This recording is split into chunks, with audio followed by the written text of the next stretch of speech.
میرے نبی پیارے نبی سنت تیری دنیا دی، اے نبی پیارے نبی سنت الحمد لله نحمده ونستعينه ونستغفره ونؤمن به ونتوكل عليه ونعوذ بالله من شرور أنفسنا ومن سيئات أعمالنا من يهده الله فلا مضل له ومن يضلله فلا هادي له ونشهد أن لا إله إلا الله وحده لا شريك له ونشهد أن سيدنا وسندنا ومولانا محمدا عبده ورسوله صلى الله تعالى عليه وعلى آله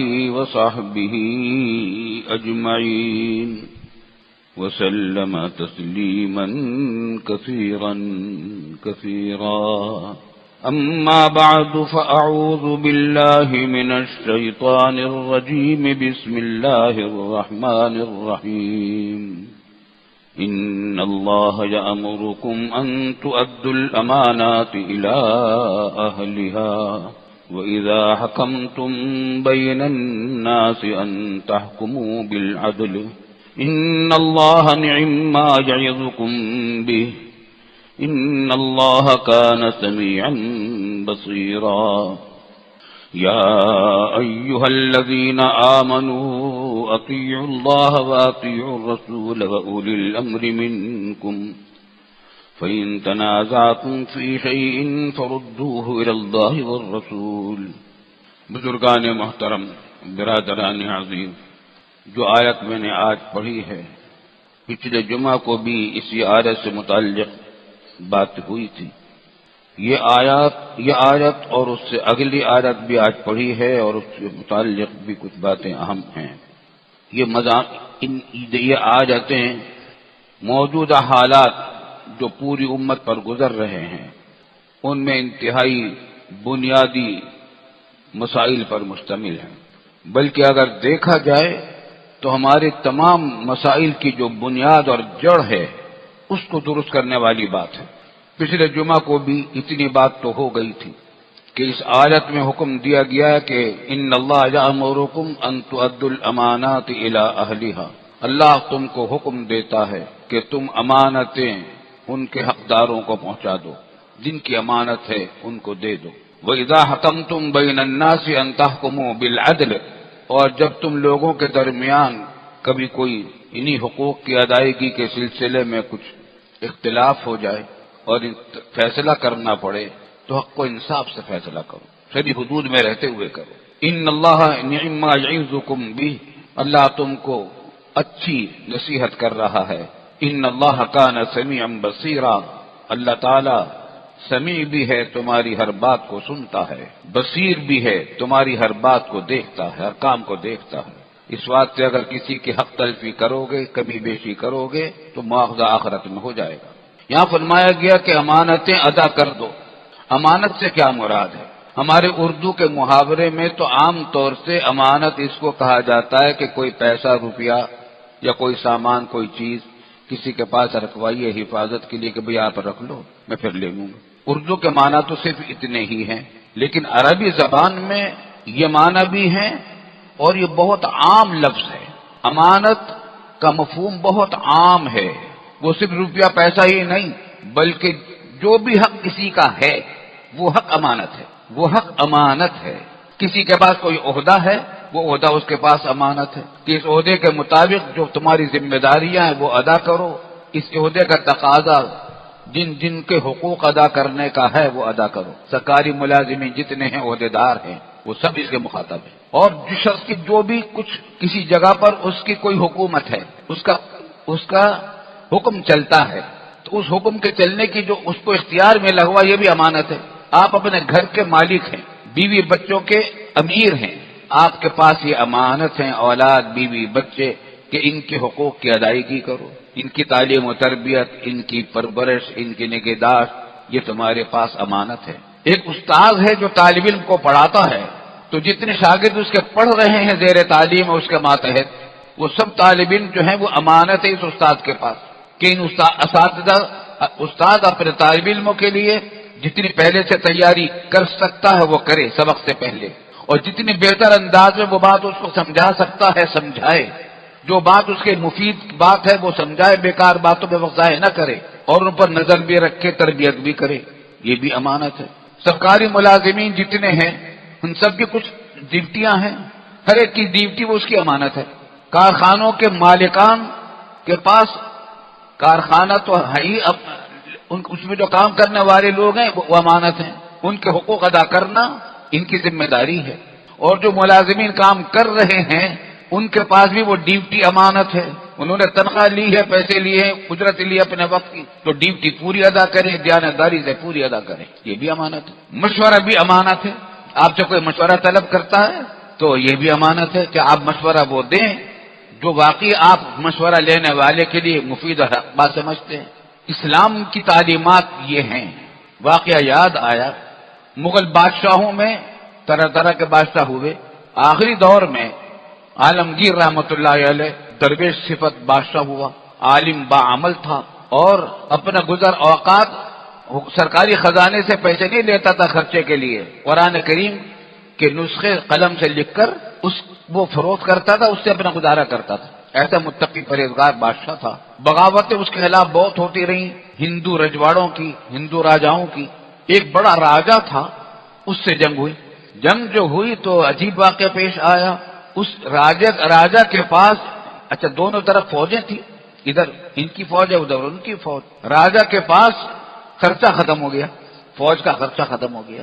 اب اگر خرچہ نہیں کرتے تو شکست یقینی، یا بھاگو یہاں سے واپس جاؤ۔ پریشان ہوا، ماں بڑی ذہین تھی، ماں سے جا کر اپنی پریشانی ذکر کی کہ مجھے کوئی مشورہ دیجیے، کیا کروں؟ کہا کہ میں تمہیں ایک مشورہ دیتی ہوں، عالمگیر سے مشورہ کرو جا کر، جس سے تمہاری جنگ ہے۔ کس سے کرو؟ عالمگیر سے مشورہ کرو جا کر۔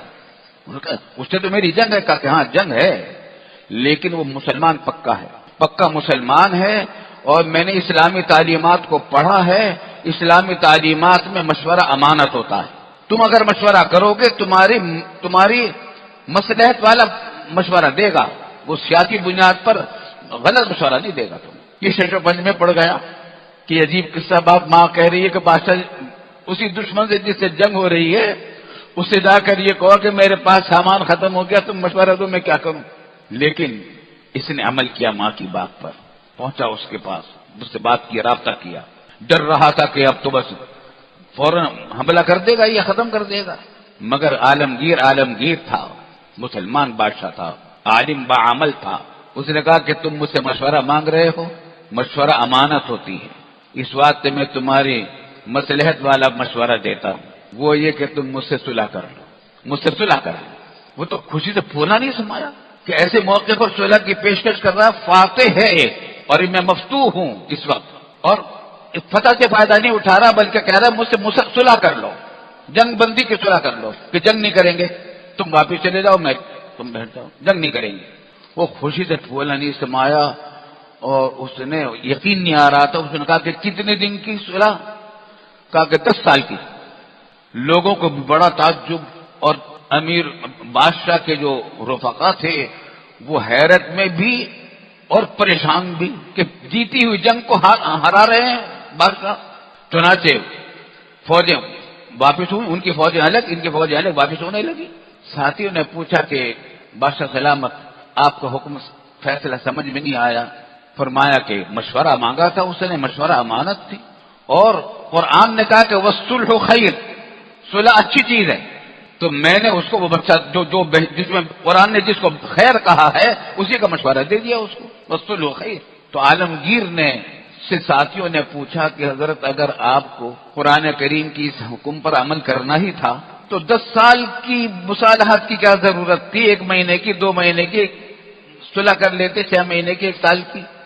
کہنے لگے نہیں، رسول اکرم صلی اللہ علیہ وسلم نے صلح حدیبیہ جو مشرکین مکہ کے ساتھ کی تھی، کتنے بدترین دشمن تھے وہ، 10 سال کی صلح کی تھی وہ، اس بات سے میں نے بھی 10 سال کی صلح کی ہے۔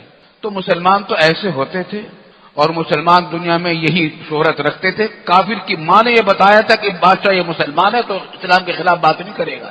آج اس راجا کا نام پر بمبئی کا ایئرپورٹ اسی راجا کے نام پر ہے. مجھے نام یاد نہیں آ رہا.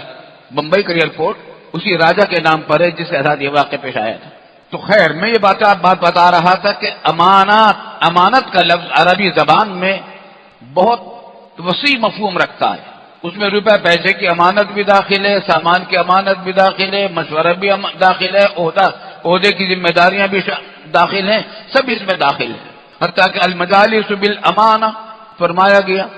کسی مجلس میں اگر مشورہ ہو رہا ہے، اس میں کسی نے ایک رائے دی، دوسرے نے دوسری رائے دی، اس کی بات کو آپ باہر جا کر ذکر کرنا جائز نہیں ہے. یہ امانت ہے. آپ نے جو کچھ مجلس میں باتیں سنی ہیں یہ امانت ہیں. جب تک مجلس کے ساتھیوں سے اجازت نہ لی جائے اس وقت تک باہر ظاہر نہ کیا جائے کہ مجلس میں کیا باتیں، کس نے کیا بات کی ہے. المجالس بالامانہ. چنانچہ رسول اللہ صلی اللہ علیہ وسلم نے فرمایا کہ جو شخص امانت میں خیانت کرتا ہے اس پر اللہ تعالیٰ کی لعنت ہوتی ہے. لا عہد لمن لا امانت له، لا دین لا اسلام لمن لا امانت له، لا ایمان لمن لا امانت له. جس شخص کے پاس امانت نہیں اس کا ایمان بھی نہیں. ولا دین لمن لا عہد له، اور جس کے معاہدے کی خلاف ورزی جو شخص کرتا ہے، عہد کی پابندی نہیں کرتا، معاہدے کی پابندی نہیں کرتا، اس کا دین لا دین لمن لا عہد له، اس کا دین نہیں ہے، وہ بے دین ہے. تو معاہدے کی خلاف ورزی بھی امانت میں خیانت ہے، اور امانت میں خیانت کرنے والے پر لعنت آئی ہے. آج جو ہمارے معاشرے میں افراتفری پھیلی ہوئی ہے، آپ یہ دیکھیں سارا کا سارا جھگڑا اسی قصہ کا ہے. حق ادا کرنے کے لیے تیار نہیں ہے، مانگنے کے لیے سب تیار ہے. دین نے ہم کو سکھلایا کہ امانت ادا کرنے کی تلقین کرو. جب لوگ ہر شخص اپنی فکر کرے گا آخرت کی وجہ سے، دنیا کی زندگی چند روزہ ہے، آخرت کی خاطر جب ہر ایک اپنی ذمہ داریاں ادا کرے گا تو سب کے حقوق ادا ہو جائیں گے. ورنہ سب مانگتے رہو گے، جلوس جلسے کرتے رہو گے، بدامنی ہوتی رہے گی، لڑائی جھگڑے ہوتے رہیں گے، حق کسی کو نہیں ملے گا. یہ آیت جو نازل ہوئی اس کا خاص واقعہ ہے، اس آیت کے نزول کا ایمان افروز واقعہ ہے. اللہ اکبر. پس منظر اس آیت کا یہ ہے کہ زمانے جاہلیت سے، اسلام سے بھی پہلے سے مکہ مکرمہ کی خدمات، بیت اللہ شریف کی خدمات، طرح طرح کی خدمات تھی، اس کی قسمیں تھیں، اور ان خدمات کو بہت بڑا اعزاز سمجھا جاتا تھا. مثلا حضرت صلی اللہ علیہ وسلم کے عم محترم چچا حضرت عباس رضی اللہ عنہ، ان کو سپرد تھی حاجیوں کو زمزم پلانا. وہ اپنے ساتھیوں کے ساتھ زمزم کے کنویں سے پانی نکالتے تھے اور حاجیوں کو پلاتے تھے. ایک بہت بڑا اعزاز سمجھا جاتا تھا. سقایا اس منصب کا نام تھا سقایا. تو سقایا کا منصب حضرت عباس رضی اللہ تعالی عنہ کے پاس تھا. اسی طریقے سے کچھ اور خدمات تھی جو ابو طالب، جو حضور صلی اللہ علیہ وسلم کے دوسرے چچا تھے، جن کی سرپرستی میں آپ رہے، ان کے سپرد تھی. ایک خدمت تھی بیت اللہ شریف کا تالا لگانے اور کھولنے کی مقررہ اوقات میں. یہ منصب حاصل تھا عثمان ابن طلحہ کو رضی اللہ عنہ. اب تو وہ رضی اللہ عنہ ہیں، کفار، وہ کافر تھے اس وقت. یہ منصب ان کو حاصل تھا. چنانچہ یہ رواج چل رہا تھا کہ وہ خود بیان کرتے عثمان طلحہ کہ زمانے جاہلیت میں میں ہر پیر اور جمعرات کو تالا کھولتا تھا بیت اللہ شریف کا، کنجی میرے پاس ہوتی تھی، اور لوگ پھر اندر جا کر عبادت کرتے تھے. یہ معمول چلا آ رہا تھا. حضرت صلی اللہ علیہ وسلم بھی تشریف لائے اندر جانے کے لیے، تو کہتے ہیں میں نے ان کے ساتھ روکھا رویہ اختیار کیا، ترس روئی سے برتاؤ کیا اور ان کو روکنے کی کوشش کی. مگر آپ صلی اللہ علیہ وسلم اندر تشریف لے گئے، عبادت کی اور واپس آئے تو کہا کہ عثمان ابن طلحہ ایک بات سن لو، شاید ایک وقت بھی کنجی میرے ہاتھ میں ہوگی اس بیت اللہ کی، اور مجھے اختیار ہوگا کہ میں جس کو چاہوں دوں. تو عثمان نے کہا کہ پھر تو یہ قریش کی تباہی اور بربادی کا وقت ہوگا. کہا کہ نہیں، یہ قریش کی اعزاز کا اور عزت کا اور کامیابی کا وقت ہوگا. بات آئی گئی ہو گئی اور وہ سب قصے پیش آئے. آپ ہجرت مدینہ کر کے تشریف لے گئے، مکہ معظمہ میں کتنے سال گزارے. سن 8 ہجری میں فتح مکہ ہوئی. اب فاتح کے طور پر داخل ہوئے رسول اللہ صلی اللہ علیہ وسلم مکہ مکرمہ میں. وہ لمبی داستان ہے کس طرح داخل ہوئے، کیا کیا ہوا. بیت اللہ شریف عثمان ابن طلحہ کو بلایا گیا کہ چابی والے کو بلاؤ ان کو، تو عثمان ابن طلحہ آ گئے، کہا کہ چابی دو، تو شروع میں اس نے کچھ حیل و حجت کی، مگر خود بیان کرتے ہیں کہ پھر میں نے دے دی۔ آپ نے دروازہ کھولا، اندر تشریف لے گئے، عبادت فرمائی، اور بھی کچھ ساتھی تھے۔ فاروق اعظم رضی اللہ تعالیٰ عنہ فرماتے ہیں کہ جب واپس آ رہے تھے، بیت اللہ سے باہر آ رہے تھے، تو آپ کی زبان مبارک پر یہ آیت تھی، ان اللہ یأمرکم ان تؤدوا الامانات الی اہلہا، اللہ تم کو حکم دیتا ہے کہ جس کی امانت ہے اس کو پہنچا دو۔ فاروق اعظم کہتے ہیں اس سے پہلے میں نے یہ آیت حضور صلی اللہ علیہ وسلم سے نہیں سنی تھی، بظاہر اسی وقت نازل ہوئی تھی۔ ہوا یوں تھا کہ عثمان بن طلحہ نے جب چابی دی تھی رسول اللہ صلی اللہ علیہ وسلم کو، تو اس نے یہ کہہ دیا تھا کہ دیکھیے یہ امانت ہے جو آپ کو دے رہا ہوں، حالانکہ اس کی بنیاد کچھ نہیں تھی، اختیار تو سارا رسول اللہ صلی اللہ علیہ وسلم کو تھا کہ چابی دے، کسی کو دے یا نہ دے، اپنے پاس رکھے کسی اور کو دے دیں، لیکن اس نے یہ کہہ دیا تھا کہ یہ امانت ہے جو میں آپ کو دے رہا ہوں۔ تو حقیقتاً تو یہ امانت نہیں تھی، مگر صورت امانت کی سی تھی۔ ادھر آیت نازل ہو گئی، ان اللہ یأمرکم ان تؤدوا الامانات الی اہلہا، اللہ تعالیٰ تم کو حکم دیتا ہے کہ تم امانتیں ان امانت والوں کو پہنچا دو۔ تو جب باہر تشریف لے آئے تو عثمان بن طلحہ کو طلب کیا اور کہا کہ عثمان یہ چابی تمہارے سپرد ہے، اور یہ چابی تمہارے خاندان میں رہے گی قیامت تک، چنانچہ آج تک انہی کے خاندان میں چلی آ رہی ہے۔ اب بھی بادشاہ وغیرہ سب جب کبھی بیت اللہ میں جانے کا پروگرام ہوتا ہے، چابی دروازہ وہی کھولتے ہیں، انہی کے اولاد بھی چلے آ رہے ہیں۔ تو عثمان بن طلحہ سے کہا تو چابی کے یہ اب چابی تمہارے پاس ہے، اب تمہارے خاندان میں رہے گی، تم سے کوئی نہیں لے سکے گا، یہ بیشن کوئی بھی تھی کسی نے نہیں لی آج تک۔ عثمان بن طلحہ کہتے جب میں چلنے لگا تو کہا کہ عثمان تمہیں وہ بات یاد ہے جو میں نے کہی تھی، جب تم نے مجھے روکا تھا، تمہیں وہ بات یاد ہے؟ بات اسی طرح ہو گئی؟ تو کہتے ہیں مجھے یاد آ گئی بات۔ عثمان بن طلحہ کہتے جب پہلا واقعہ پیش آیا تو اس وقت میں مسلمان نہیں ہوا تھا، جب انہوں نے مجھے بتایا تھا حضور صلی اللہ علیہ وسلم نے کہ ایک وقت آئے گا کہ چابی میرے ہاتھ میں ہوگی اور میں جس کو چاہوں گا دوں گا، تو کہتے میرا دل یہ گواہی دے رہا تھا کہ ضرور ایسا وقت آنے والا ہے، اور دل چاہ رہا تھا کہ میں ایمان لے آؤں، مگر قریش کے خوف سے میں ایمان نہیں لایا تھا۔ اب جب حضور صلی اللہ علیہ وسلم نے واقعہ مجھے یاد دلایا تو مجھے یاد آ گیا، اور پھر میں اس وقت مشرف اسلام ہو گیا۔ تو یہ چابی بھی ایک امانت تھی جو رسول اللہ صلی اللہ علیہ وسلم نے عثمان بن طلحہ اور اس کے خاندان کو سپرد کی ہے۔ تو بھائی اگر یہ امانت پر عمل ہونے لگے تو ہمارے کتنے مسائل حل ہو جائیں، سارے مسائل حل ہو جائیں۔ چنانچہ علماء نے صراحت کی ہے کہ ایسے ذمہ داری سپرد کرے جس کا وہ نااہل ہے، یہ امانت میں خیانت ہے۔